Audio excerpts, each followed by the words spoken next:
우리가 길을 갈 때, 운전하면서 길을 갈 때 지도를 다 외울 필요는 없죠. 목적지까지 가는 모든 지명을 다 알 필요도 없죠.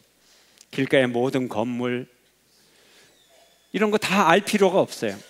그러나 웬만한 길에 대한 지식은 알아야 자기 목적지를 찾아가죠. 오늘 주제는 세대주의입니다. 세대주의. 신학 용어를 들으면 평신도들은 거리감을 느낍니다. 그러나 신학적인 내용이 목사의 전유물이 아니고 평신도도 웬만큼은 알아야 자신들의 영적인 생명을 지킬 수가 있습니다. 오늘의 주제 세대주의. 세대주의가 무엇입니까?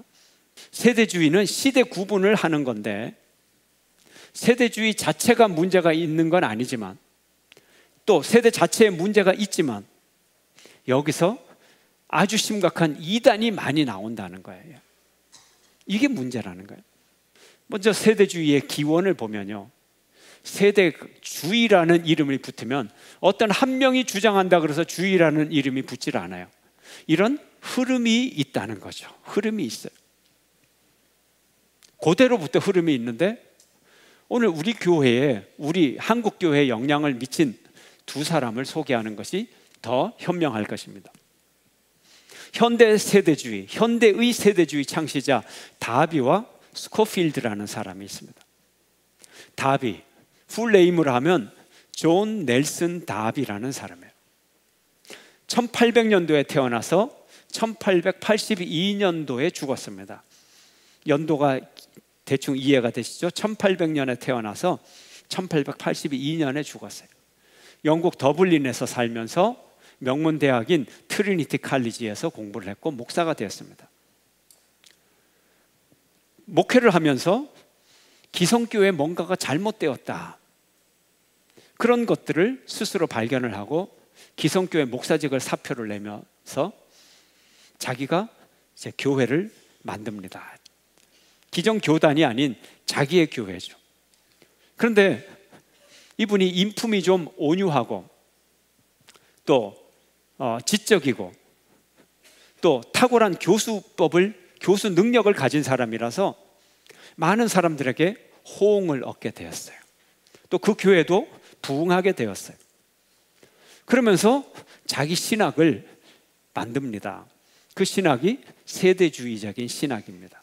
그래서 현대 세대주의가 다비가 조직화를 했다. 그런데 이 세대주의가 미국에 상륙하게 됩니다. 1900년도에 초에 미국에 상륙하면서 이제 스코필드라는 분이 이른바 스코필드 성경이라고 하는, 스코필드 레퍼런스 바이블이라고 하는 바이블을 편집하게 됩니다. 스코필드는 군인이에요. 군인 출신 법률가예요. 신학을 전공한 적이 없고 성경 원어에 대해서는 전혀 모르는 사람이에요. 그래서 영어 번역, 킹 제임스 번역이나 이런 또 영어로 된 신학 성경들을, 신학 서적들을 또 참고해서, 아마추어 신학자죠, 평신도죠, 자기가 편집을 해서 이제 스코필드 레퍼런스 바이블을 편집을 해냅니다. 그러면서 이때 이 영국의 다비의 이 세대주의를 받아들이는 거예요. 그런데 이렇게 간략한 주석서가 그 이전엔 별로 없었어요. 성경에 대한 주석서 간략하게 한 권으로, 조금 두껍긴 하지만 이 한 권 속에 성경의 주석이 들어있으니까 얼마나 좋습니까? 그 전까지는 학자들이 만든 아주 큰 수십 권 되는 막 이런 주석서밖에 없었는데, 간략하게 평신도 수준에서, 자기가 평신도니까 이 책이 인기가 아주 좋았어요.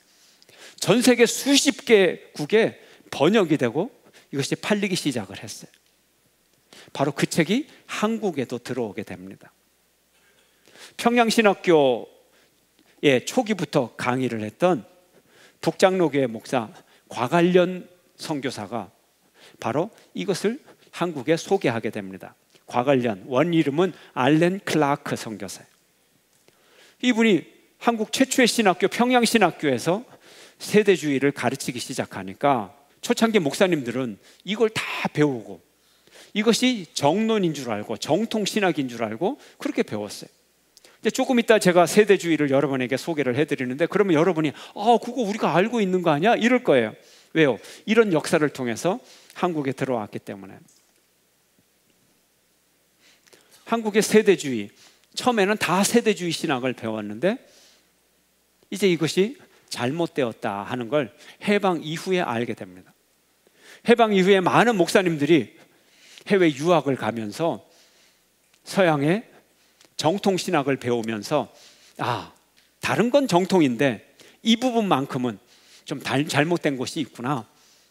그래서 세대주의가 잘못되었구나 하는 것을 배우게 됩니다. 지금 신학대학의 교수님들 중에 세대주의를 좋아하는 교수는 단 한 명도 없습니다. 지금은 바뀌었어요. 그러나 그 흐름이 한국교회에 아직도 깔려 있어서 어떤 분은 말하기를 한국교회 80%는 세대주의다. 한국교회 목사님들의 대부분은 아직도 세대주의다. 이렇게 말들을 하고는 합니다. 그러나 이제는 고칠 때가 되었다. 그러면 세대주의와 또 정통신학 아니면 또 개혁주의라고 말하는 것, 이것이 무엇이 다른가 알고 싶죠. 첫째, 세대주의는 역사의 시대를 몇 가지로 구분해요. 꼭 7가지가 아니고요. 몇 가지로 구분해서 그때그때마다 하나님이 그의 백성을 다스리는 방법이 다르다. 이렇게 설명을 합니다. 시대마다 하나님이 다르게 역사한다. 이게 세대주의라는 거죠. 스코필드는 7세대로 나눴어요. 이거 외울 필요 없어요. 스코필드 얘기에 이렇게 대충 여러분이 이제 흐름을 이제 이해하시면 돼요. 무죄시대, 창조부터 인류 타락 전까지, 양심시대, 인류 타락부터 노아까지, 인간 통치시대, 노아부터 아브라함까지, 약속시대, 아브라함부터 모세까지, 율법시대, 모세부터 그리스도까지, 은혜시대, 교회시대, 왕국시대, 천년왕국, 이렇게 7개로 나눴죠. 세대주의의 주장이 뭐라고요? 그때그때마다 하나님이 다르게 인간을 다스린다. 그래서 스코필드는 현재 우리는 은혜 시대에 있다. 그래서 하나님이 우리를 다스리는 방법은 은혜라는 거죠. 지금 은혜 시대. 그럼 뭐가 문제인가? 오늘 잘 들으셔야 돼요. 잘못하면 잘못된 거 배워가요. 이게 세대주의인데 세대주의가 틀렸다는 거예요. 왜 틀렸냐? 왜 틀렸냐? 정통주의 신학은 하나님은 옛날이나 지금이나 오직 한 가지 방법, 오직 은혜의 방법으로 인류를 구원해 주신다는 거예요. 맞잖아요. 그죠? 오직 은혜의 방법. 그래서 아까 부른 찬송가, 음이 높아가지고 저도 인도하기 힘들었는데, 왜요? 어저께나 오늘이나 동일하신 주님을 찬양합시다. 하나님은 시대마다 은혜 베푸는 방법이 다른 것이 아니라 하나님은 시대마다 모든 시대를 통해서 하나님은 동일하게 예수 그리스도의 은혜로 우리를 구원해 주시는 것입니다. 아멘. 시대마다 다르지 않아요. 이걸 믿어야 돼요.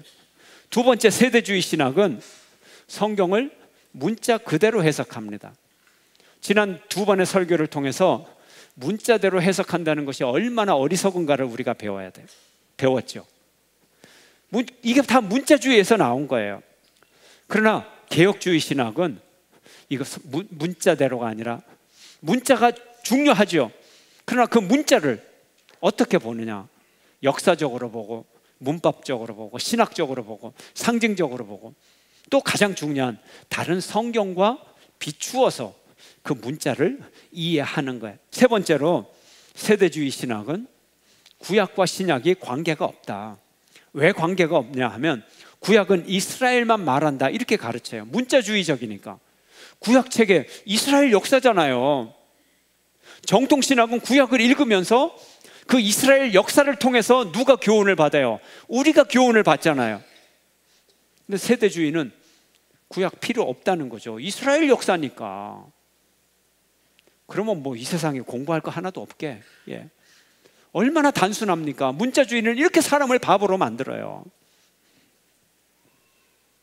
자, 우리는 아브라함의 자손입니까? 아닙니까? 우리 이스라엘입니까? 아닙니까?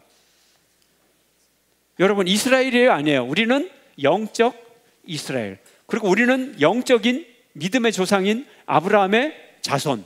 아멘. 이스라엘이라 그래서 DNA 이스라엘만 얘기하는 게 아니란 말이에요. 갈라디아서 3장 29절 함께 읽어볼까요? 시작. 너희가 그리스도의 것이면 곧 아브라함의 자손이요 약속대로 유업을 이을 자니라. 자, 여기 너희, 사도 바울이 갈라디아 교인들을 향하여 쓴 거예요. 갈라디아 교인들은 아시아에 있습니다. 너희가, 아시아인들이, 갈라디아 교인들이, 너희가, 이방인들이, 맞잖아요, 그죠? 이방인들이 그리스도의 것이면 누구의 자손이라고요?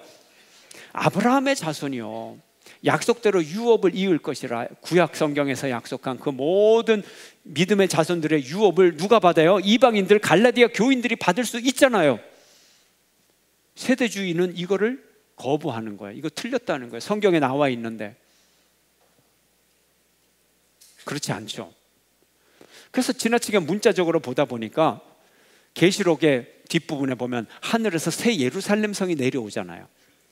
계시록을 문자적으로 보면요, 새 예루살렘 성이 내려옵니다. 이 땅에 내려옵니다. 그러므로 종말의 날에 우리가 영원한 초월적인 하나님 나라 가는 게 아니고 이 땅에서 천국이 이루어진다는 게 문자적으로 보면.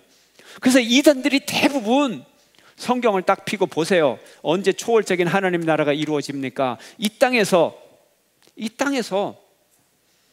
지상천국이 이루어집니다. 그게 다 이단들이란 말이에요. 이단들. 예? 뭐 파수대 뭐 책 갖고 와갖고 뭐 그런 거, 여러분 다 그런 거예요. 미국에서 들어온 이단들이 다 그래요. 다 세대주의고, 다 문자주의고, 다 지상천국을 얘기하고. 이게 세대주의요, 이단. 그 다음에 하나님 나라도, 우리는 하나님의 뜻이 이루어지는 나라가 하나님 나라입니다. 그것이 어디 있든지 간에, 어떤 사람들이 있든지 간에 하나님 뜻이 이루어지는 나라, 하나님의 주권이 이루어지는 나라, 이게 하나님 나라인데, 세대주의자들은 하나님 나라가 뭐냐? 다윗의 왕국이 재건되는 나라예요. 그러니까 팔레스타인 지방에 이스라엘 나라가 아주 튼튼한 나라, 지금처럼 막 싸우는 그런 게 아니라 아주 튼튼한 나라로, 부강한 나라로 다윗처럼 딱 서는 날, 그게 하나님 나라라는 거예요. 그럼 우리가 하나님 왜 믿습니까? 우리하고 아무 관계도 없는데. 그렇죠? 정말 그렇다면 이스라엘 백성들, 유대인들 외에는요, 하나님 믿을 이유가 없어요. 엄밀하게 얘기한다면 영적인 조상과 후손을 다 무시하기 때문에. 그러나 정통은 뭐냐? 하나님 나라는 하나님의 뜻이 이루어지는 나라고, 구약의 이스라엘은 오늘날로 따지면 바로 교회된, 교회 모든 성도들을 말한다는 거예요. 그래야 우리가 하나님을 믿는 의미가 있잖아요. 네 번째로, 세대주의는 성도는 종말의 날에 환난을 당하지 않는다, 이렇게 가르쳐요. 왜요? 지난주에 여러분께 말씀드렸죠. 문자적으로 공중재림을 하니까, 공중재림 할 때 뿅 하고 휴거가 되니까 고생을 안 한다는 거예요, 종말의 날에. 그러나 성경은 분명히 말하죠. 종말의 날에 교회가 고난을 당할 것이다, 박해를 당할 것이다, 억울한 죽음을 당할 것이다. 성도들 고난이 있습니다. 여러분들 예수 믿어도 고난이 있습니다. 종말의 날에도 고난이 있습니다. 고난이 왔다고 믿음을 버리는 것이 아니라, 고난이 올 때 주님을 다 붙잡는 것, 이게 진짜 신앙인입니다. 그리고 세대주의자들은 휴거를 할 때 몰래 한대요. 아무도 모르게 쏙 올라간대요. 비밀로 올라간대요. 휴거도 엉터리지만 또 몰래 휴거한다, 이것도 엉터리고, 고난이 없다, 이것도 엉터리고, 다 엉터리죠. 도적같이 온다는 건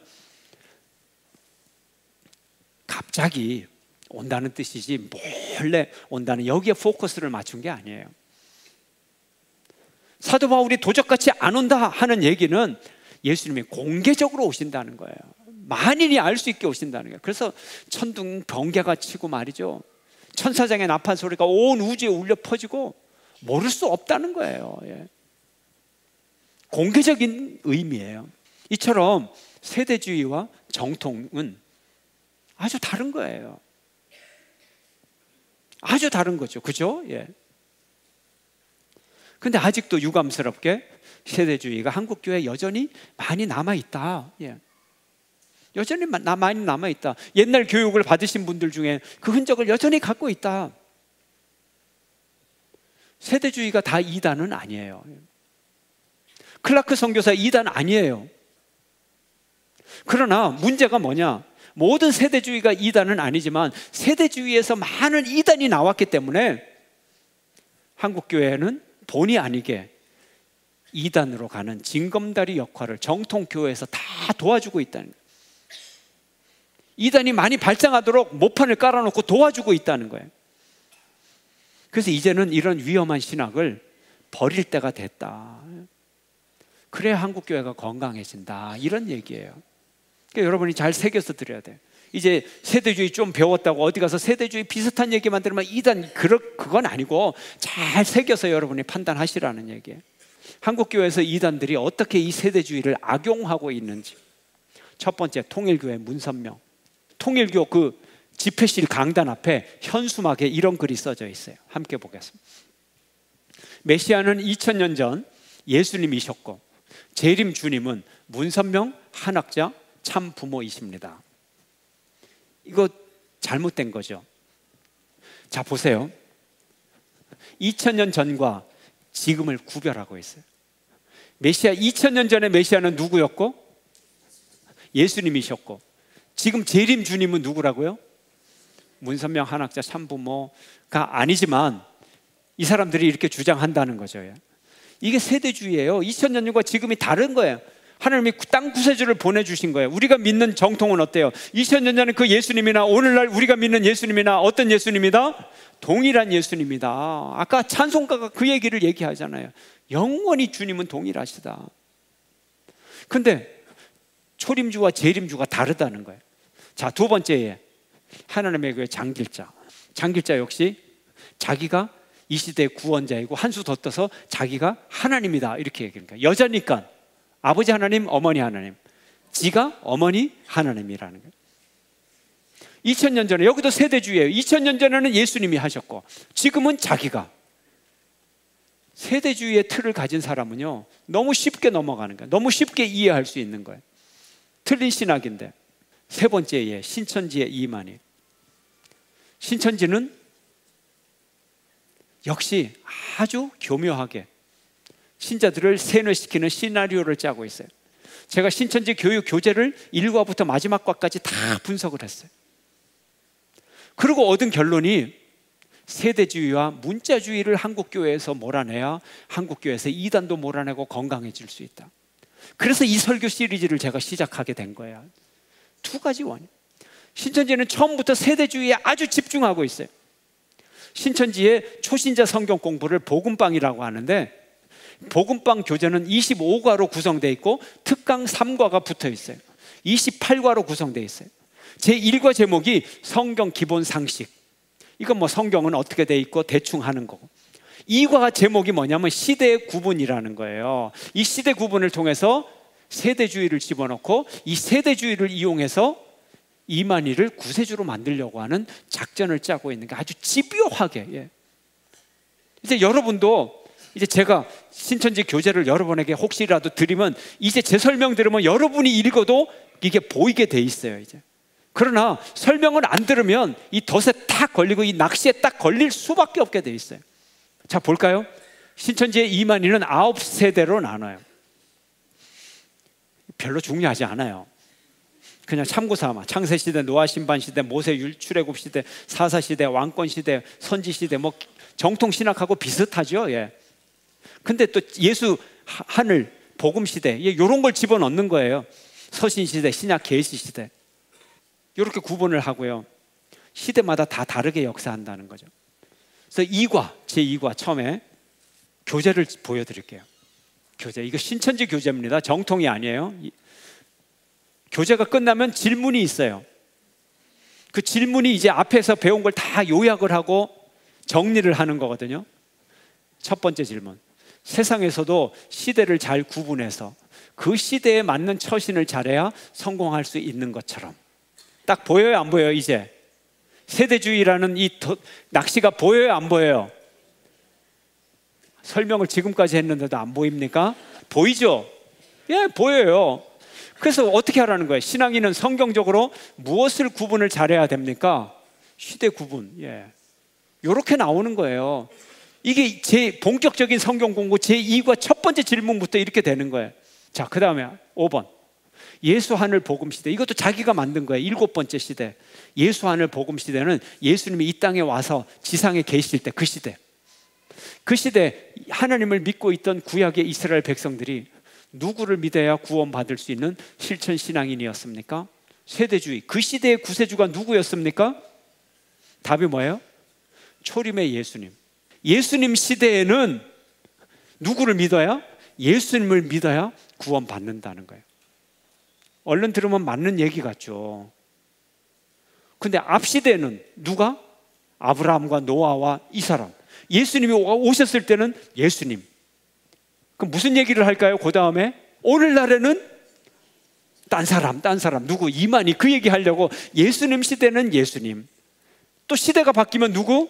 이래서 세대주의를 미리 주입을 해놓는 거예요. 그러니까 멍하게 있으면 그냥 속아 넘어가는 거죠.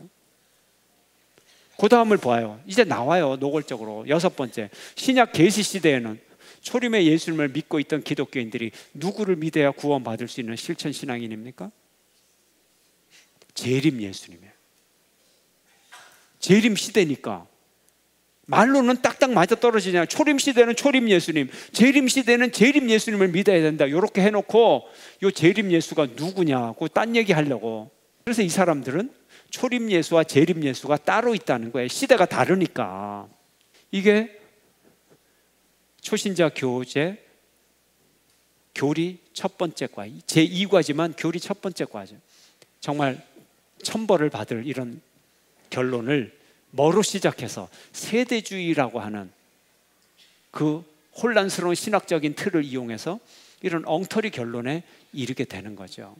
이단들이 그렇게 허술하게 여러분의 영혼을 빼앗아가지는 않아요. 혼란스럽게 만들고 정통인 것처럼 하고 하다가 자신들의 독소조항을 집어넣어서 아주 자신 있게 엉터리 삼위일체론 이런 걸 집어넣어가지고 자기다 이렇게 만드는 거예요. 신천지 초신자 성경 공부를 보면 처음부터 세대주의적으로 문자주의적인 접근을 하여서 자기가 교주가 되는 거예요. 자기가 구세주가 되는 거예요. 정통이 피해를 입고 있어요. 그러나 이제 여러분께서 정통신학을 알고 이것을 여러분의 가정과 여러분의 주위로부터 여러분이 올바른 현명한 판단을 한다면 한국 교회가 건강해질 수 있어요. 한국 사회가 건강해질 수 있어요. 성경의 문자 중요합니다. 그러나 문자주의는 매우 위험합니다. 율법은 아주 중요합니다. 그러나 율법주의는 문제가 있어요. 시대 구분은 아주 유용합니다. 그러나 세대주의는 진리를 왜곡합니다. 우리는 종말을 준비해야 됩니다. 그러나 문자주의적이고 세대주의적인 종말론은 아주 위험한 겁니다. 사랑하는 성도 여러분, 여러분이 거룩한 지식에 눈을 뜨시기를 바랍니다. 여러분이 참된 진리를 배우는데 게을리하지 마시고 여러분의 영적인 생명을 도둑 맞지 마시고 여러분의 생명을 잘 지켜나가고 우리에게 주신 하나님의 풍성한 말씀의 은혜와 하나님의 은혜의 축복을 풍성히 누리는 여러분 되시기를 주의 이름으로 축원합니다.